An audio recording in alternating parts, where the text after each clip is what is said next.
Welcome back everybody. This second presentation is on the new Eyre Peninsula supply chain. Teaports has now completed the loading of 4 grain vessels as we speak. That means that the project is 99.9% complete. 4 grain vessels have been loaded via the transhipper in the month of March and April, and more to come obviously. More silo site closures have happened across the Eyre Peninsula in the last couple of years. I think there was 10 sites, 29 across South Australia, and there's likely to be more. I mean, it's just reflective of old, antiquated infrastructure, and changes were occurring in that nature with or without competition. So the model's changed. Competition now exists, and individual site-based pricing is creating more value for your product. Growers can now take more control, create their own supply chain to improve their business outcomes and lower your costs, become more independent and be free to take the best option that's put in front of you.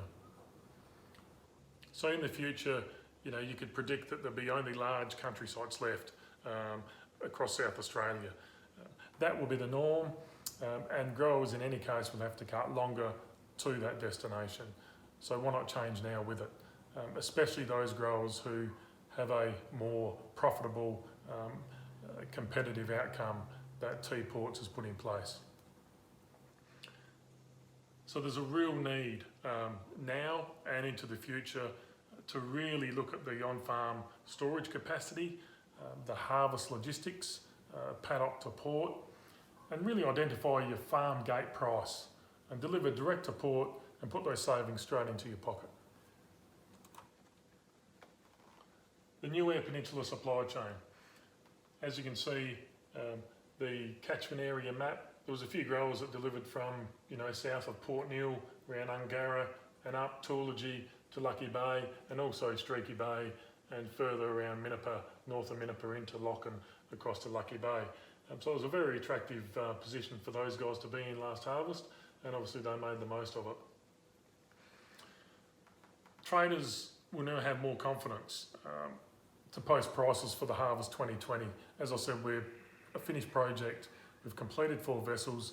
There's liquidity in the supply chain now.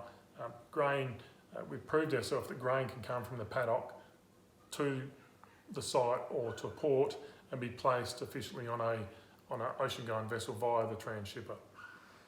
So when you look at the map, you can see that growers, anywhere from 140 kilometres away delivered into Lucky Bay direct to port, and obviously further south and northwest and west of Lock up to 140, 150 k's away. So if it works for those growers delivering 120, 140 k's away, there's no doubt there is a way to make it work for those growers 60, 70, 80 or 100 kilometres away within the zone.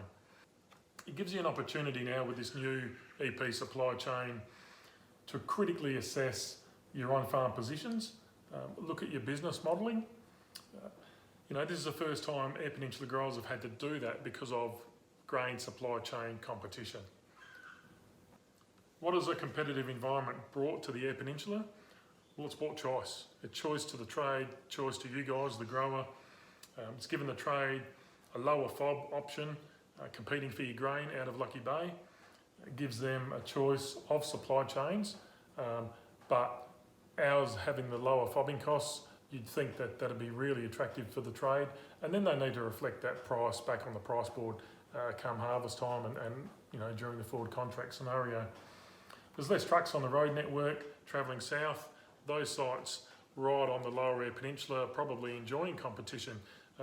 They'd see prices change on the price board because of competition, and also less trucks going through the sites, which at the end of the day means less time on site or lower turnaround times for those guys as well. So whilst the growers in our supply chain or catchment area having another option, the guys further down south I would say are certainly enjoying the competition being placed on the Eyre Peninsula. With more silo sites closing every year, it makes sense to really take control of your costs, become independent and make those changes now you have choices. There are now 3 grain ports on the Eyre Peninsula. So from a take-home point perspective, that's the first time, in history there's now 3 active, complete supply chains, 3 different ports on the Eyre Peninsula. Make the changes now that you have that choice. Only one of those ports have grower ownership and equity.